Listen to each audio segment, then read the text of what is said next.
everyone, and welcome back to a car profile video where, if you haven't already guessed by the huge livery on the side, we're looking at the Suzuki VGT Gran Turismo car.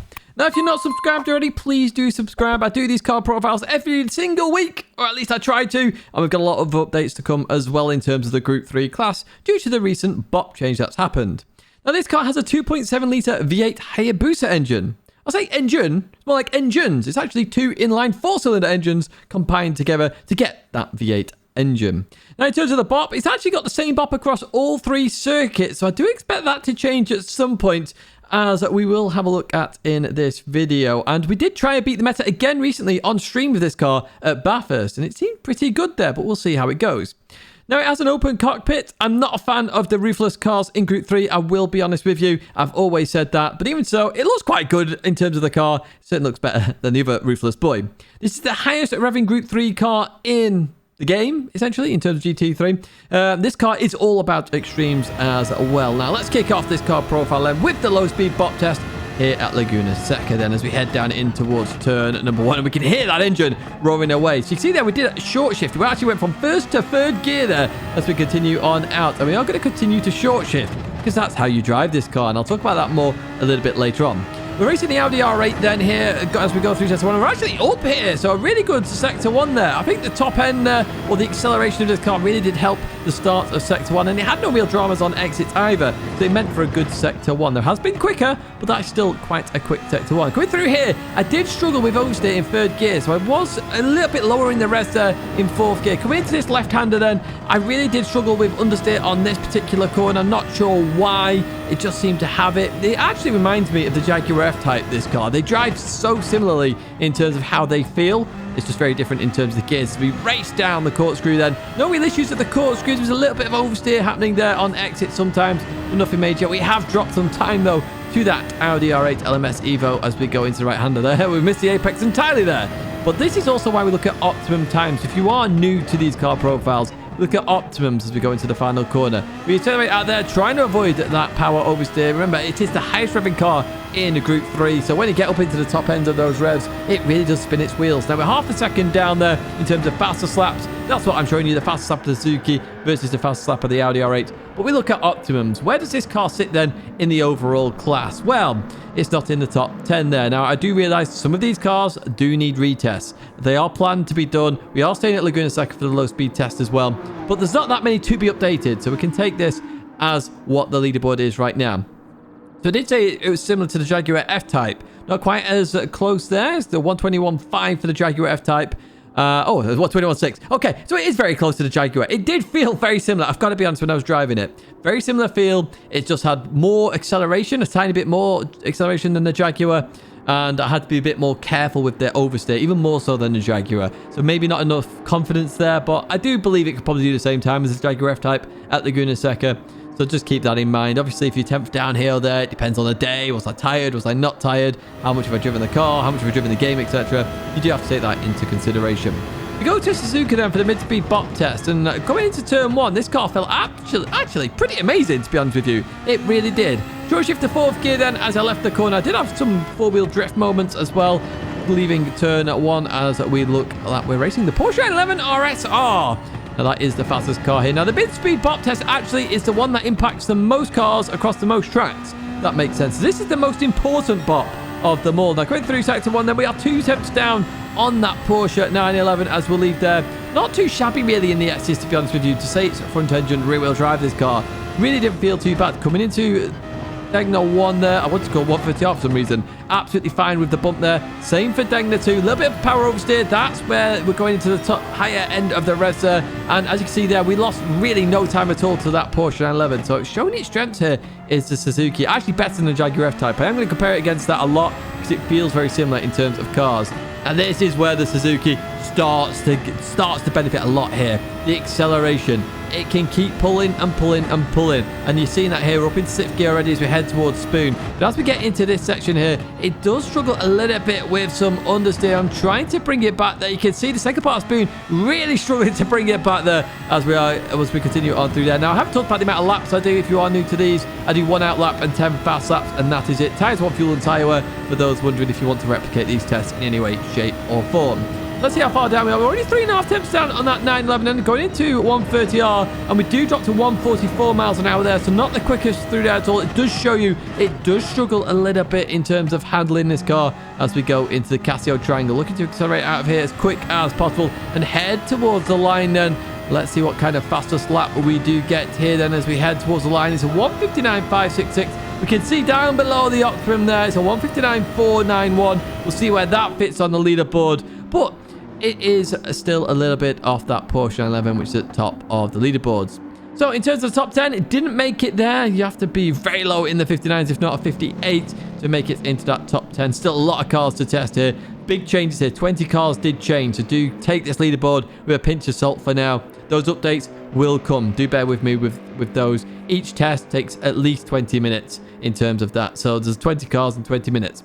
Now, look at that. It's right next to the Jaguar F-Type. Who would have known? When I keep saying it drives very similar to it, or its feel is very similar. Obviously, you drive it a tiny bit different. I will correct myself there. It feels very similar in terms of long nose, a lot of weight over the front end.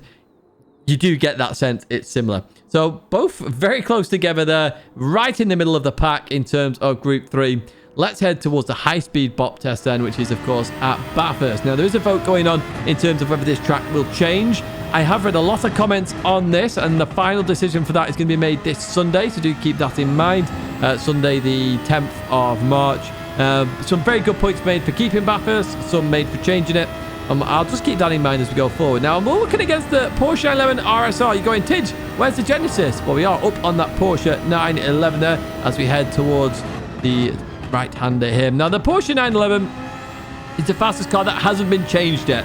The Genesis has been changed. So obviously, it's going to be slower because it has been nerfed a little bit in terms of high speed.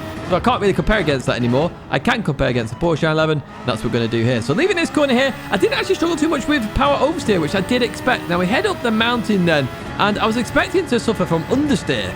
I didn't really feel it, if I'm honest with you. It actually felt really nice going up the mountain. It did keep pulling, as you see here. Slight lifts here, there, and everywhere as we get to this point here. Oh, it did struggle there. It struggled quite a lot there, actually, when the crest of the hill. Now, some cars do struggle. This did struggle. We are up on the Porsche 911, though. As we start going down the mountain, we are up here by quite a margin as we go through the Dipper. Dipper wasn't too bad. I had a few moments, nothing major. And on the right side, you can see the 202s there. Normally, the sign of a good car here at Bathurst is we're straight into the 202s. But we're definitely there straight away. But as I said, we did try on the live stream to do a beat the meta with the Suzuki, and it felt all right, if I'm honest with you. It felt quite good. It felt like a meta car that hasn't really been used, and it really should have been, if I'm honest. It wasn't that far off the Lexus.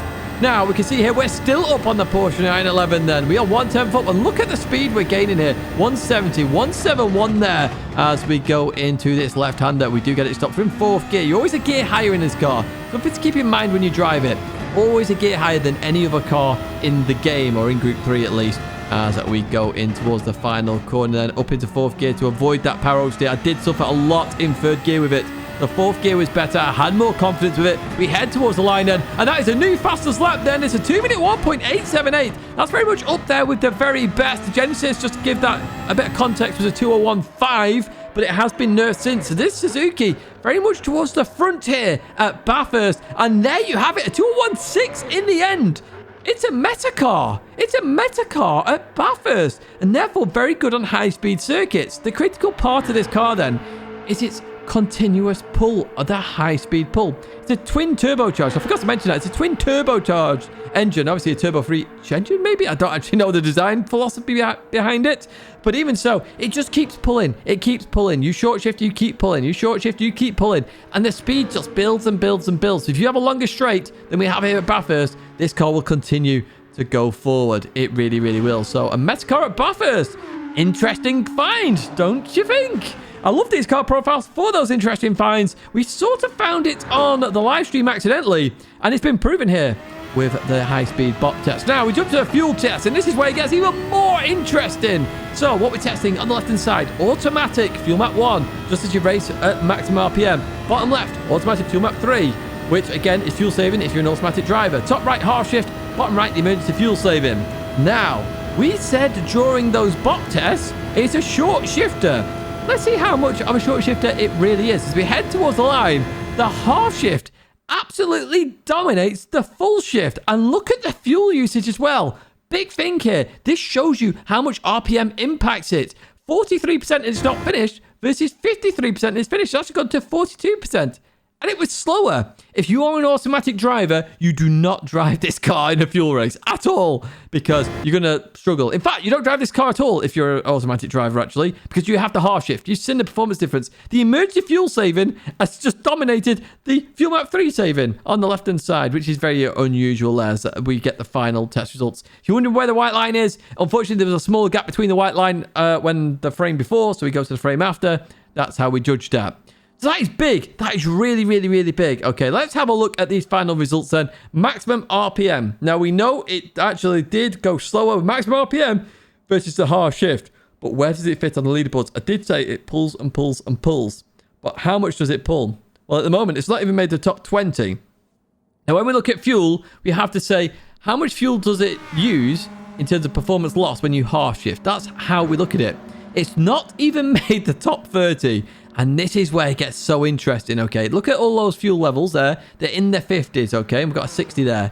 The fuel level in the Suzuki is 42%.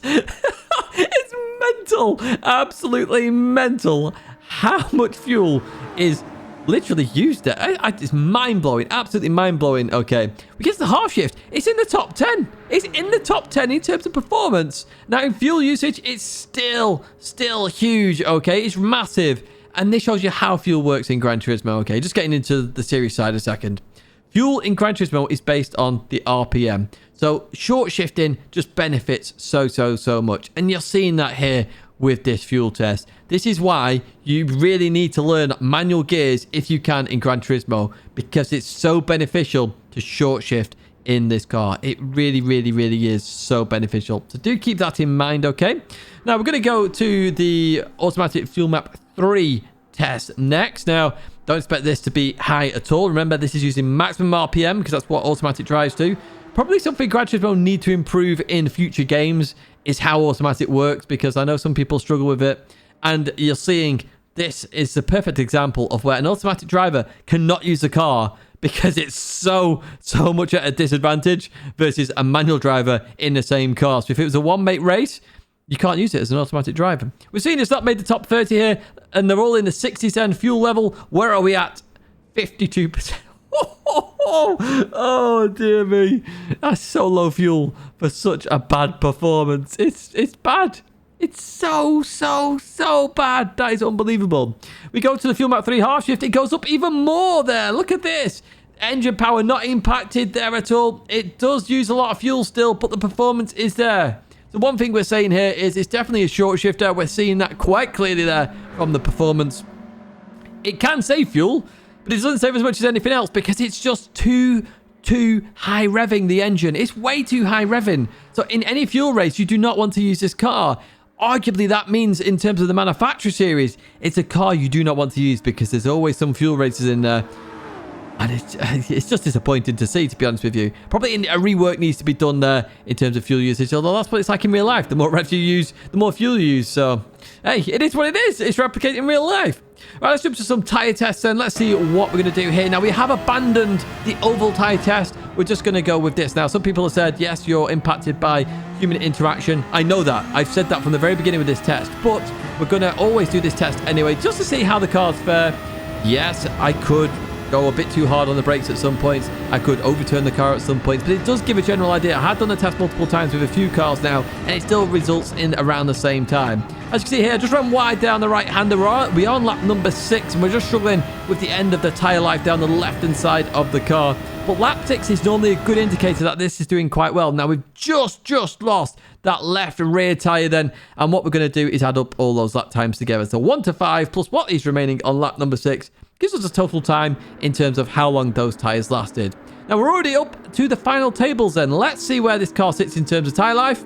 P3. So where it struggles on fuel, Gran Turismo has said or done or made it, it's very good on tyres. Something to think about there. But P3, not too shabby at all in terms of the tyre test. Definitely felt like that when I did try beat the meta on the live stream. It did feel good on tyres. It does get a bit leery at the end of tyre life, of course, but it can make the tyres last. And that is critical because sometimes some cars can't handle it. You can see that with more towards the bottom end here. The MR cars especially do struggle with tyre life. We do know that very much so with the Audi R8 right at the bottom there. So what we're going to do next is jump to the top speed test, I believe it is. Obviously, this has changed slightly, so I need to remember myself. There we go, top speed test. So it's not made the top 10 there, which is very interesting, to be honest with you. Again, we do need to test some of these cars. This is the high-speed bop as well. Need to clarify that in terms of the top speed test. This is the high-speed bop, and it is on the 171 mile an hour category. So it's very much up there in terms of the top end. And we know this car keeps pulling. We do know that, and we've seen that in the performance test in terms of the fuel as well. So just to keep that in mind, if you are going to go to a very fast circuit, this Suzuki VGT Gran Turismo car, high-speed bop, is up there. It really, really, really is up there. Okay, as we get to the final cars there, which are not really up there in terms of top speed. Oh, they may have changed. We'll find out when we do these retests and changes, of course. Right, let's go into the final one, the summary then. Where does it fit? So the summary is adding up the low, medium, and high-speed bop because some cars may dominate high but be very low. And this gives you an idea, should you pick the manufacturer? Now, a lot of these cars, I will repeat again, do need a retest. But the Suzuki, not too bad. P11. P11, that high-speed bop really did bring it towards the forefront there. So it's very much towards the front. Low speed, it did struggle a little bit. But as a car, it's quite a wise choice unless it's a fuel race. And I say that again, the fuel is just dreadful. It really is dreadful. However, if you're wanting to get to a lighter car very quickly, hey, the Suzuki is the car for you. And we've seen that with this video and these tests. So a big, big thank you to you if you have watched this car profile. Lots of changes to come. Do bear with me with those tests. They will come. We should have some updates to some cars this week going forward. And again, the decision for the high-speed bop test is going to be made this Sunday and will be in the next car profile video that I do in terms of whether it's an updated car or whether it's a brand new car. I am doing Beat the Meta this week, so do keep that in mind. And remember, if you want your car to be seen or tested and it's not been tested yet, let me know in the comments. Just write the car name. I'll put a heart next to it, and that counts as a vote. I am doing a Beat the Meta this week. Some people are seeing what car that is, and be prepared for that video, hopefully on Sunday as well. Once again, a big thank you for watching, as always. I do hope you have enjoyed it. If you did, give it a like. Subscribe to the channel, stay in touch with all the latest content. There is a previous car profile there if you want to check that one out. There's also the Beat the Meta, where this car featured, and this car hasn't done a Beat the Meta yet. Actually, it hasn't beat the meta yet. It's a bit of a spoiler for the video, but the video is interesting all the same. Big thank you again for watching, and I hope to see you in another video. I'll live stream again very soon.